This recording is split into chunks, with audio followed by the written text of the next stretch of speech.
How does Post Malone use Ableton Live on stage? We're gonna watch this video together. I'm gonna react in real time, share some thoughts so that we can apply to our rigs, no matter what we're doing, what style of music we're doing, so we can create a better show.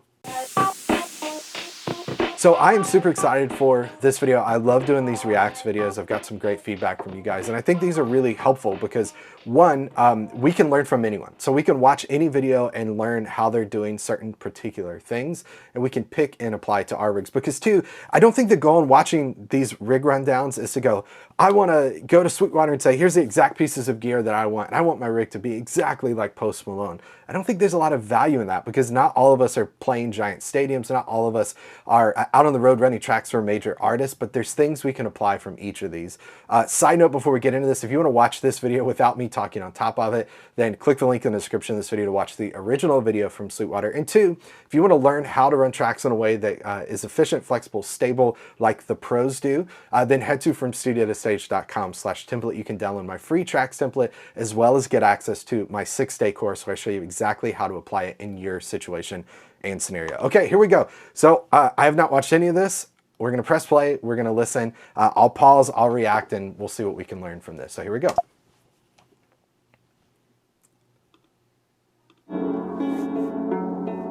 Learn about the gear, because it's one thing to purchase a piece of gear, it's another thing to know how to operate it and know why you need it. Yeah, that's good. Educating someone on how, why they would need the gear without pushing them to make a purchase. And I think that's important. Hi, I'm TJ Beachel, co-founder and lead technician with NEAT, Next Era Audio Technologies. Super excited to be here with Sweetwater today on the 12 Karat Toothache Tour with Post Malone. I've got a 10-year relationship here with Willie. We've been working on different tours, but today what we're gonna do is go over the playback system behind us. We're gonna break it down on a component level. I've mentioned in other videos that every single tour has completely different needs, and this rig is no exception. Willie and I, for the past 10 years with Sweetwater, we've built at least 4 playback rigs. We've went through Mo2s, we've had Lynx Aurora, we've had Play Audio 12, SW8s from Radial, you name it. And today we're looking at Prodigy, we've got Timecode, we've got a plethora of different DAWs. So let's look at what's going on behind the scenes. Willie, I see up top we've got a Distripalyzer. This is going to be what we have for Timecode. Where all is the Distripalyzer actually going in this tour? So Timecode runs the lights, the automation, pyro, and video content. Amazing. Below the Distripalyzers, and let's pause just for a second. So those of us watching this not sure what a Distripalyzer does, this is primarily used on larger tours, again, where Timecode is driving a lot of stuff. So you heard Willie there mention lights, pyro, that sort of stuff. Distripalyzer is going to take a LTC feed, most often, from Ableton, and then it's going to clean that up. It's going to make sure that everything is there, and it's going to send it to multiple places. Distripalyzers and Rosendahl, I forgot the little smaller box version. A lot of what those do is convert to different types of timecode, LTC, MTC, but primarily they're used to clean them up and make sure they're really good signals. But what's really helpful, you could see on the front there, is they give you that little readout to know exactly where we are in the timecode, help troubleshoot things like that. So let's keep diving in. See, we've got 2 Prodigies. Prodigies is going to be our converter, what we're using to actually disperse audio in this tour. Specifically, I noticed we've got Ableton, we've got Pro Tools, and we've got console up with UA. Okay, we'll talk about the computer thing in a second. Prodigy, DirectOut, I'll link to it below. I use the EXBOX.MD from DirectOut. There we go, we got it right there. They make really great stuff. They're primarily used in the broadcast space. What's the Prodigy, I believe he said MP, which is multi-processor. The MC is the multi-converter. What those boxes do is allow you to send audio to them in a certain format, MIDI, Dante, and then you have multiple different conversion types out of there, analog, Dante, blah, blah, blah. A lot of larger tours, I don't know how deep they'll get into this, but a lot of larger tours use them so that no matter what venue they're in, it's a fly date, it's a large arena tour, they'll have the exact right output they need. So I think they even have like sound grid cards for them. But the Prodigy stuff is really helpful. The multiprocessor does some processing, the converter just does converting. They're pricier units, but they're pricey because they convert and add everything in one. So now we're starting to get into the computers, and I certainly want to talk a little bit about this, but let's actually jump back because I want to catch what TJ said, the different things they're running, and then we'll talk about why they're using multiple computers as well. Doing this tour. Specifically, I noticed we've got Ableton, we've got Pro Tools, and we've got console up with UA, but specifically this is handling the conversion rate inside of this tour. Tell me about the Prodigy and why we went with that. Playback's all about on a performance aspect, keeping the show moving. AES inputs, play around with tune, play around with different things. Both my show computers are running Dante, and that's my virtual interface, essentially, that runs the entire show. I use Ableton for that. I have a second Prodigy that's handling recording, the crowd mics, and just different things that you know, we want to capture on the tour. It's also my backup interface for a backup, which it's kind of redundant in itself, but realistically, if I lose one of my interfaces or you know, one of my virtual sound cards, one of my computers goes down, the B picks up. You can't even tell. The Prodigy switches so fast, and that's another reason why I went with the Prodigy, is because the switching itself happens on a network level. So my computers are running Dante, and my failover switches back to another leg of Dante. It's a 64 channel net, and I have 32 channels on A, 32 channels on B, so it'll just essentially switch over within 1 millisecond. So it's all built into one unit. It's super light, and this front panel is amazing. It's really easy to see all my meters, see what's happening. It's also got a timecode reader built into it. You know, you were talking about the Distripalyzer, and I've been using the Distripalyzer since the beginning. You were doing 21 pilots, and you were raving about the Distripalyzer, and we had to have one because, you know, sometimes you're doing festivals and you have like a 200-300 foot run, and you need the ability to amplify timecode or distribute it to multiple different locations. So I always keep one in the rack also for visual cue, which is, you know, going back to the Prodigy, something that's pretty cool. The Prodigy actually has a timecode reader itself built into it. So, you know, when you're making edits, you want to make sure the timecode's exact. And having visual feedback, I think, is super important.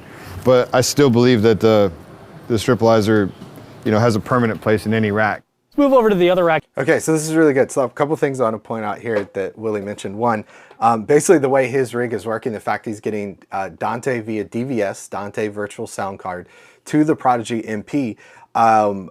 You can do everything Willie's talking about, except for the conversion of Dante, well, kind of, with this guy. So like we talked about, now granted, you don't get the front panel, you don't get the processing that you get with the Prodigy, and I'm not saying they made a bad decision with this. They picked the perfect tool again, because what you get with the MP and the MC that you don't get with this is the conversion, multiple different conversion types, which is just it completely, it's hard to overstate how valuable that is on the road, getting to different venues. So, but what I want to stress is what Willie was talking about was the idea of 32 channels from A, 32 channels from B, over DVS, which is Dante Virtual Sound Card, into a switcher. This is a small version of what Willie is discussing there. This is the DirectOut EXBOX.MD. I have a course on the site, which I'll link to. If you're interested in how this works and how this works with Dante, then you can check out the course where I walk you through step-by-step how to use Ableton Live with Dante, to how to set this up and use it in your rig. And you can see our multiple outputs on the back of there. That's going to allow us to send Dante from 32 channels from one computer, 32 channels to another. You run a test tone on both computers at the same time. They have a little software that will detect it and that will switch over, or you can manually switch as well too. This works on Dante. You could also technically, I guess, convert this to MIDI if you really want to, Dante to MIDI. But and you see on the front here it says EXBOX.MD Dante/MIDI converter. So it can function as that. It's like one type of conversion. But in reality, the way I use this is a switch for Dante.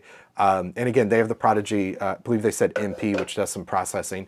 And again, you get that front screen, which is really, really valuable. We get the timecode reader. So a lot of really helpful things in that box. But if you're looking for a smaller scale version of that, the EXBOX.MD, again, link in the description, is really helpful. Okay, back to the show. Back here, I see that we've got a mioXM. Now, I know we're using Oaktone for controllers for the session, but what are we doing with the Mio? So, okay, pause there. Oakboard Slide Duo by Oaktone. Link in the description of that. This is a really killer controller. Let me grab mine. It's sitting right here. I'm going to slow this one down because a lot of times you guys watch this and ask for like specific links or whatever, so I'm doing that in this one. Oakboard Slide Duo, really killer controller, multiple faders. I imagine they'll discuss like why they use these. You get the redundancy there, you get two outputs if you want it. I love what Jeff does. These are rock solid, very well built. They're simple, they're elegant. And yes, you could buy a MIDI controller with a lot more buttons, a lot more faders, but look at this. It's designed for playback. It's well built. It's road tested. You see pros out there using it. So don't just take my word for it. It's kid tested, mother approved, and in this case, Willie is our mother. That's a weird. Okay, let's get back to it. Here we go. The Mio is really cool. You know, on other tours, some of the other rigs that we've had, you know, we might need a controller on stage. We were using Play Audio 12s for the past, I don't know, 3 or 4 years. There was the MIDI 4 Plus, and that was kind of the beginning of it all. The mioXL and the Mio is essentially like the evolution of that piece of gear. So I can connect 4, 5, 6 computers, as many computers as I need really, within a net, and share RTP MIDI across all of them. So if I'm running Pro Presenter, if I'm running using Autotune and I'm trying to switch a preset, I can do that across a net, and the Mio makes it so simple. Moving down in the rack, I see. Yeah, so again, mioXM, incredible piece of gear. I basically have Post Malone's gear in a much smaller version in the office sitting here, but here's the mioXM. Got a couple of them, as you can see. Really solid piece of gear. If you're looking for what Willie talked about, 22 discrete connections from this guy to computers, all over Ethernet. Again, there's our Ethernet port on the back there. We also get DIN conversions, so there's some of our DINs, inputs and outputs. There you go on the front panel. We could switch and change presets on the front of this. You could change presets directly from Ableton. And what Willie's talking about is really the flexibility to, and we have the mioXM, I just put it right here. Yeah, so the XM is a smaller version of that. 12 RTP ports, 4 DIN in and out. We can do USB controllers as well too. But what Willie's talking about there is the flexibility to do all this over RTP over Ethernet, to have multiple computers connected together to create something I call the connected stage, that allows you to send MIDI between multiple computers to control Pro Presenter, like you mentioned, to change presets in Autotune, in console, Apollo console, Universal Audio console rather. So much stuff we could do, but anyway, the Mio stuff is great. Link in the description below. I have a full course showing you how to use the mioXM, mioXL, Play Audio 12 for that matter. But okay, meanwhile, back at the ranch, let's see what we got here. C2X16s. What exactly are you doing from a vocal production standpoint, and what are you doing with the Apollos in this rack? Yeah, so we started off running Apollo 16s on the previous tours, and they're awesome. You know, we had an analog signal chain. This year, we decided to keep it the same. You know, we were talking about going digital with the vocal chain, but there's something cool about analog and keeping it simple. So we went with the new Apollo 16s. I think these are like the Heritage Edition, but you know, we had a 16 and it failed during rehearsal, and it's a major component of our tour. So you know, I've been working with TJ forever, and one phone call next day, we literally had 2 X16s, and we're ready for tour. So And that was in Lidditz, right? yeah, it was in Lidditz. Yeah, I remember you called me in a panic mode saying that there was a failure. I called Mike Peacott, shout out Mike. He got that out next day, and we're back up and running. So yeah, it's like, you know, Sweetwater and Neat have this neural net across the world. I don't know any other companies that, you know, that can really match their level of support, and the gear always comes in great condition, and it's always for a great price. So the Radial essentially feeds both. Yeah, so now we're getting into something really cool. We're talking about redundancy across Autotune. So I don't know how deep they'll dive into this in automation of console, but essentially they're using universal audio interfaces to plug a mic into to do all the processing of the microphone in that hardware, so it's 0 latency. It's not taking the stress of the not putting any stress on the computer via CPU. Now they're about to talk about how they're doing that redundantly. So if you want to see how to just do this just standard, we've got a full vocal processing course using UAD and Ableton Live that you can check out. I'll link that in the description of this. And we have a redundant vocal processing course that is on its way. And it's going to talk about all this gear. Now they're going to do this at a larger scale using a Radial, the LX8 line splitter, the SW8 by Radial as well too.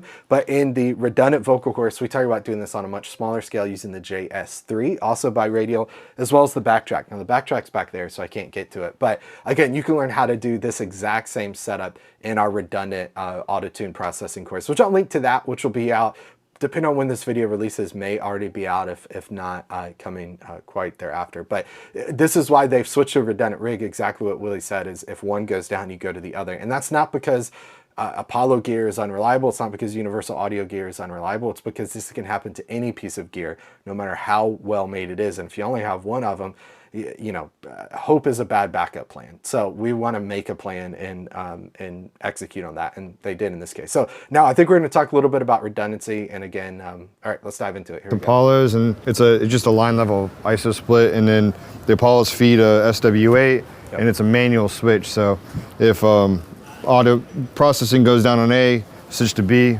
But the Apollos themselves have a Thunderbolt 3 built into it, so it makes it super convenient. You don't have to use any adapters. We just run console software because you don't have to run a DAW. And I haven't had a single failure, you know, this entire tour on. It's super resilient, and all the processing happens on the DSP chips built into the Apollos. Hey Willie, I see inside of console we have several presets. Can you explain what's... Yeah, so let's pause just for a minute. Again, I want to really stress this and make sure everyone gets this. So Willie mentioned a couple things that are really key here, looking at their setup. They've got those two computers, so they're doing redundancy. The way they're doing redundancy is splitting their mic signal, and they likely have two mic signals, if not more, for backup mics, into a line splitter. Takes one thing and converts it into two. There's our two outputs. This one technically is a through and two outputs. That's going to two different universal audio interfaces. In my case, what I use, just because they no longer make them and they're super, super cheap on Reverb, well, reasonably speaking, is the Universal Audio Aero. It's a single DSP chip, but they have the I think they said X16, which I believe has a couple different chips in it. But this gives us multiple outputs, multiple inputs to process vocals in. And then the way to switch them is they're using the Radial SW8, which is a analog switcher. I have the backtrack, which is below that third universal audio that's sitting there. And then Willie's using this foot switch here, the JR2, also by Radial, to make that switch. So I basically have Post Malone's rig just sitting next to me, but in a much smaller scale. And again, if you want to see how to do this redundantly, check the link in the description of this video. And if you're just getting started with this whole process, then click the link to check out the Using UAD and with Ableton Live course that we have. They'll walk you through step by step how to do exactly what Willie's doing. What's going on here? Yeah, so, you know, from song to song, we might have different vocal processing that's happening. So I wanted a tactile solution. There's an automated solution using the Mio that, you know, will switch tune presets, but we wanted a tactile solution too. There's another operator that runs tune on this, you know, for this tour. Yeah. So I wanted to give them an easy way of, you know, any MIDI controller mapped with UA essentially can allow you to tab through all your, you know, tune presets, or if you're using another software, another interface, not interface, but like an EQ or something else you want to switch presets through, you know, you can do it on the front end. Which is another reason why everyone uses Apollos, because, you know, you're not stuck to just using Autotune. There's a whole bunch of really cool effects, you know. We've got Playback. Yeah, so this is great that Willie mentioned this. I really like this idea is they are physically changing presets using that Oakboard Slide Duo. Again, link in the description. So yeah, I should mention, I also have a course showing you exactly how to set this up and use this with Ableton as well too, that I'll link in the description of the video. They're using the universal audio stuff. I know some folks, like, I believe it's Tascam makes a hardware Autotune unit. So I was chatting with Ben the other day on Instagram, and I'll give a shout out to Ben, and he reached out and said, hey, why are more people not using this or talking about it? The Tascam TA1VP is an interface that has Autotune built in it. It's an actual hardware device rather. So you can see it's a vocal processor co-developed with Intaris, so it's kind of meant for that. And so you could do a couple different things. There's Autotune, a mic modeler, de-esser, compressor gate, equalizer built into that, which is great. But I think what Willie said there that I agree with, a big reason why a lot of folks rely on the universal audio stuff is you're one click away from the like plugins on the device that go beyond just limitations of something. You know, a hardware thing ships with what's on it. They can always do updates and stuff. But what I like about the universal audio stuff is the possibilities are endless. The plugins we can add to it and stuff are really great. And what's great too is if you use that in your production process, it's really easy to then take your productions and turn around and use live, which is good. So okay, back to Willie and TJ. They know more than I do. We've got vocal tuning. I also see Pro Tools over here. Do you just want to touch quickly on what exactly we're doing on this side? Like when I was young, I used to listen to you know, MTV Unplugged all the time, yeah. And the Nirvana series really sticks out to me. I used to just travel and constantly listen to that. There's something about live recording that it's different than a studio record. And you know, I come from the studio, but when I started touring, I just fell in love with the sound of an arena, the sound of the crowds, and I'm on a mission to perfect the art of capturing that. Pro Tools is my native DAW. I've been using it since the beginning. So my Prodigy's feeding Pro Tools, and I'm actually capturing all the crowd mics, stems, and vocals, you know, so we can go back and, you know, create cool moments, you know, from the live performance. Yeah, and maybe one day put a live record together. There you go. A couple things I want to point out here that I think is really great. Now, I don't know the full history of how Willie got this gig. We are actually messaging on Instagram about potentially doing either a podcast interview with him or just kind of chatting personally to hear some of that. But what I love about this is Willie said he's a studio person, studio engineer initially. And I always try to mention, if you are in music in any form or fashion, studio engineer, mix engineer, playback tech is an incredible role that could get you out on the road, traveling, some extra money, some additional income. And so Willie got out on the road doing that. He's still doing the studio stuff and caption alongside of it, which I think is really, really cool. And so, yeah, I love that. If you're someone that's a producer, a mix engineer, a recording engineer, you know, whatever you're doing, a mastering engineer in the studio, there's still a place for you on the stage. And that may not necessarily be on the stage. You can see Willie's side of stage.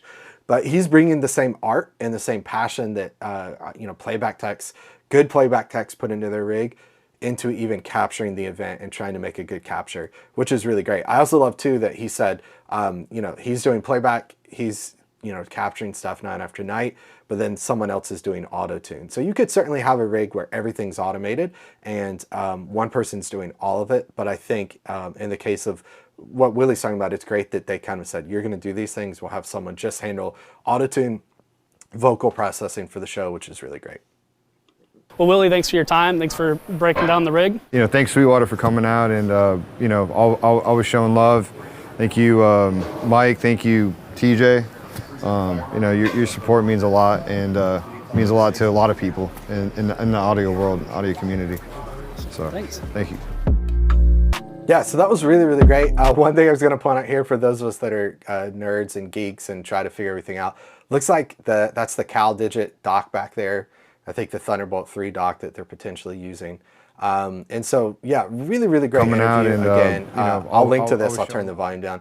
I'll link to this if you want to just watch the video all the way through again. I think there's a lot of stuff here. I'm going to let it run towards the end here and see if anything else kind of pops up. But a lot of, I think, really great pieces of gear there. A lot of stuff that you can apply to your rig. Again, you don't have to be out on the road traveling, playing. Oh, let's see what else Willie says here. Probably one of my greatest accomplishments ever. He's given us so much opportunity to not only, like, you know, help push the sound, his sound live, but he lets you do your best. You know, he'll give you enough room to, you know, add a mic pre or, you know, push something in a session, give you creative freedom to really fully express yourself. And I think that when you come out to a show, you'll hear a culmination of like some of the best engineers, some of the best from automation to pyro to lights to visuals. Some of these guys are they're just geniuses. And you know, working on this camp and working with Post, he really gives us the creative freedom to put an awesome show together with a ton of impact, with a lot of heart. So just sitting side stage, sometimes I feel like I have the best seat in the house. Yeah, that's really good. I think that's a lesson for those of us that lead teams or lead people, whether in a business or in a band situation. Maybe you're watching this as a worship leader leading like a volunteer team or whatever, is hire people that are more talented than you and get out of their way. I've worked with people that are very, very talented, and when they hire people, they basically hire them to be assistants to them, and they just say, go do this. And then I've hired people that are incredibly talented and incredibly humble and say, what do you think? You make it the best you could be. So it's cool to hear that Willie's out on the road. And that's something, I mean, that's a whole nother conversation for another day, but that's something that I think can't be understated, the importance of like working with good people. A lot of us get on the gigs and we suffer through you know, maybe abusive experience, people that aren't great people, people that treat us like trash because we've got to get a paycheck. And Willie just proved to us and showed that like you can work with people that are really great people that honor your creativity and give you space, which is really good. So again, shout out to TJ, to Willie, to Sweetwater for putting this together. I think a lot of really good things we can learn and apply to our rigs, no matter how big or small. One big thing I want to point out here, let's say two things to wrap up here is one, again, I've got, the description is full of links to courses, to gear. I've got a course for almost everything Willie mentioned on the site that's going to show you exactly how to do that. So if you want a rock solid rig like that, if you want to build redundancy into your rig, whether it's through the EXBOX.MD, where is it? Right here. Whether it's through vocal redundancy using a universal audio interface like this, or whether it's doing redundancy, they didn't talk about this, well, they mentioned it, but through the Play Audio 12 for my connectivity, whatever it is, we've got a course for it. I mean, just practically. And when you subscribe, become a student, you get access to all those courses. So it's not like you have to buy them individually. So fromstudiotostage.com/subscribe if you're interested in that. That's not the big call to action that I had for this video. The biggest thing, I want to point out this picture right here. This is something I've been discussing for a long time and trying to find a really good way to drive this point home. And this screenshot of Willie and TJ could not be a better way to drive this home. So actually, I'm going to screenshot it as we talk because I want to continue to use it in course content. But I've been trying to preach and share this concept for a while of division of labor. And that's the idea of when you get to a live show, the most successful people are the people that do this with the least amount of stress and do it really well consistently, employ division of labor. And you can see this represented in this image. I mean, take a look. So we've got a computer dedicated to Pro Tools. We only see one, there may be a second, I'm not sure. We see a computer dedicated to Playback. In this case, there's actually two. We see Setlist by Strange Electronic. Shout out to Henry and the team at Setlist. Or at Strange Electronic, we see that on the computers. We didn't talk a whole lot about Ableton in the Ableton session. And then we see Console on two different computers by Universal Audio that's controlling the Universal Audio rig there. Division of labor. So Willie has dedicated one computer to tracking. He's dedicated one computer for playback. He's dedicated one computer for vocal processing. And that whole idea of division of labor is split the task into specialized units. So let one computer be focused on playback, optimize the buffer size, optimize the latency for playback. You can edit, really quickly just on one computer, then optimize one system for Autotune, for vocal processing, and it's just dedicated to that. And the second concept that's really important here is redundancy. So again, we look at that. You heard Willie talk about that universal audio interface went down. How do we make that redundant? Well, we make it redundant with a mic splitter to split to two different interfaces. Then we make it redundant with a analog switcher, which at the small scale is a backtrack from Radial, at the larger scale is SW8 from Radial. And those SW8s are still killer pieces of gear. In fact, I got a course, so I'll show you exactly how to set that up with Ableton Live for playback. And then again, we've got a redundant audio stuff, vocal processing course coming. Again, by the time this releases, it may be out, but regardless, link in the description of this video. But I think those two concepts, division of labor, people ask all the time, and I understand because we're limited in resources. Hey, is this computer fast enough to run tracks, keys, process vocals, and do all my lighting and automation? Well, it may be, but what the pros would do is dedicate something to each of that. And we kind of talked about this at the beginning, but that Distripalyzer is a splitter. So it's taking timecode and it's splitting to lights, it's splitting to video, it's splitting to pyro, so that those are all dedicated pieces, right? Dedicated things that are dedicated to one specific task, and then redundancy is implemented. So if that vocal processing interface goes down, then we can switch to the next one. It's very unlikely it will, but you could hear Willie say it did at some point. So they added in redundancy, and that's not because that's a bad piece of gear, it's because that can happen to any gear. If Ableton were to go down, if that playback computer were to go down, they can automatically switch to the second one thanks to the PRODIGY.MP that they have implemented in their set. So also shout out to Willie's jacket that I can't believe Sweetwater let them shoot that video with him wearing that jacket, but that's awesome. So thank you so much for watching this. Again, if you're brand new to using tracks and you want a great way to get started, fromstudiotostage.com/template. You could download my free Ableton Live template that works for Ableton Live 9, 10, 11, and any new future versions that will be coming sometime down the road. It works with Intro, Standard, Suite, no matter what edition of Ableton Live you're using. Works for PC and Mac. It's completely free. Plus you get access to a 6-day course where I show you exactly how to use that template in your setup, in your context, so you don't have to do this alone. Check that out from studiostage.com/template. And again, If you want access to, this is super great for me because I literally have a course for almost every piece of gear that they showed. And you could find links to those courses, to that specific gear, in the description of this video. And again, you get access to all those courses when you become a From Studio to Stage student. And you can do that by heading to fromstudiotostage.com/subscribe. Also, shout out to Sweetwater again for doing these great videos. I love them. Shout out to TJ, who puts together great rigs. And I've seen rigs TJ's built using Play Audio 12s all the way to the Prodigies to different things. Does a really great job to try to contextualize based on the artist and the rig. And shout out to Willie for, again, bringing his passion, his creativity to something. And kudos to him for finding an artist he can work with that gives him the space to implement that creativity, which is really cool. And final shout out to you. Thanks for watching this video. Thanks for your support. If you want to support this channel and me without downloading anything, without spending any money, just hit subscribe, enable the bell icon. It means a lot. If you have suggestions for videos, maybe more videos you'd like to see me react to, courses you want to see on the site, tutorials you want to see, leave a comment below. Thanks so much for watching. We'll see you on the next one. Take care, everybody. Bye.